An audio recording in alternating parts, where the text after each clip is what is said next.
ভাষায় বলে প্রকাশ করা সম্ভব না যে এক্স্যাক্টলি আমরা কতটা আনন্দিত এবং উচ্ছ্বসিত। আমরা চাই এই সেন্ট্রাল বিশ্ববিদ্যালয় প্রতিষ্ঠার মাধ্যমে সকল শিক্ষা সিন্ডিকেট দূর হবে। আমরা জুলাই গণঅভ্যুত্থানের পরেও যে আমাদের রক্ত দিতে হবে এটা কখনোই আমরা চিন্তা করিনি।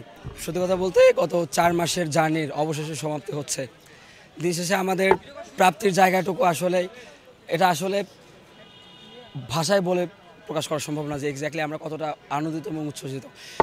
এই পরবর্তী যে আমাদের যে বিষয়গুলো, পরবর্তীতে আমাদের যে কার্যক্রমগুলো, এগুলো পরবর্তীতে আমরা প্রেস ব্রিফিংয়ের মধ্যে অবশ্যই আপনাদেরকে জানাবো। কিন্তু অনুভূতি যদি জানাতে চাই, অবশ্যই আমরা খুবই খুশি এবং যার ফলশ্রুতিতে আমরা এখানে সবাই একত্রিত হয়েছি। আলহামদুলিল্লাহ এবং আলহামদুলিল্লাহ আল্লাহর কাছে অসংখ্য শুকরিয়া আদায় করি। এবং একটা জিনিস হচ্ছে, বাংলাদেশে কোনো কিছু কিন্তু রক্ত ছাড়া আজ পর্যন্ত অর্জন করা সম্ভব হয়নি। আপনি দেখেন ৭১-এর মুক্তিযুদ্ধ, ৬৯-এর গণঅভ্যুত্থান, ২৪-এর জুলাই অভ্যুত্থান এবং অবশেষে ঢাবির মতো একটা স্বৈরাচারী প্রতিষ্ঠান থেকে মুক্তি, তার প্রত্যেকটি পদক্ষেপে রক্ত একটি খুবই প্রয়োজনীয় একটি বিষয় হিসেবে দাঁড়িয়েছে।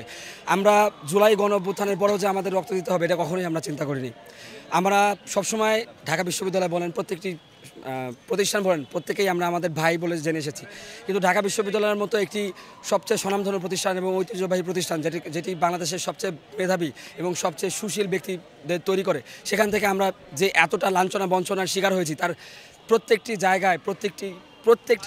জায়গায় আমরা চেষ্টা করছি আমাদের এই সমস্ত বিষয়গুলো তুলে ধরতে। কিন্তু সেই জায়গায় আমরা প্রত্যেকটি জায়গায় লাঞ্ছনা এবং বঞ্চনার বাইরে কোনো কিছুই পাইনি।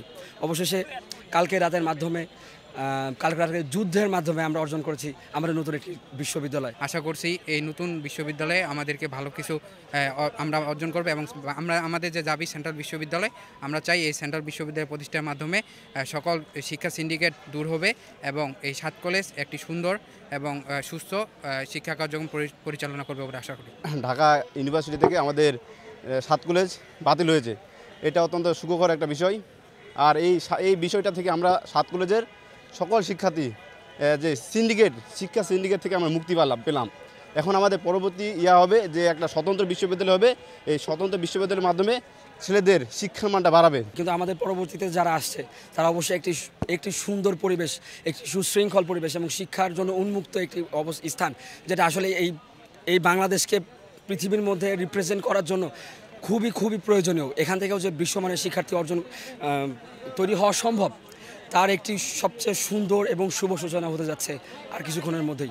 অবশ্যই আমরা এতে আনন্দিত। প্রায় 7.5 বছরের একটা দীর্ঘশ্বাস এবং শোষণ, লাঞ্ছনা এবং বঞ্চনা থেকে মুক্ত হওয়ার একটাই মাত্র পথ ছিল, সেটা হচ্ছে ঢাকা বিশ্ববিদ্যালয় থেকে মুক্ত। কারণ হচ্ছে, আপনি একটা বিশ্ববিদ্যালয়ের ছাত্র কিন্তু আপনি সেখানকার কোনো পরিচয় দিতে পারছেন না। আপনি আপনার ক্যাম্পাসে একটা সমস্যায় পড়ছেন, সেটা সমাধান আপনি ক্যাম্পাসে পাচ্ছেন না, আপনার বিশ্ববিদ্যালয়ে যেতে হচ্ছে। বিশ্ববিদ্যালয়ে আপনি তার সমাধান পাচ্ছেন না, কারণ সেখানকার ছাত্র আপনি না।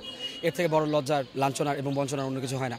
আপনি একজন শিক্ষার্থী, আপনার শিক্ষার উন্মুক্ত পরিবেশ নেই, আপনার মেধা বিকাশের উন্মুক্ত স্থান নেই। সেখানে আপনি কিভাবে আপনার মেধাকে চর্চা এবং মেধাকে প্রতিস্ফুটিত করতে পারবেন? অবশ্যই তার জন্য একটা উন্মুক্ত স্থান প্রয়োজন। এবং একটি স্বতন্ত্র স্বায়ত্তশাসিত পাবলিক বিশ্ববিদ্যালয় ছিল তার অন্যতম একটি কাণ্ডারি এবং সবচেয়ে বড় সূচনা, এবং যার সূচনা হতে যাচ্ছে আর কিছুক্ষণের মধ্যেই বা কিছুদিনের মধ্যে।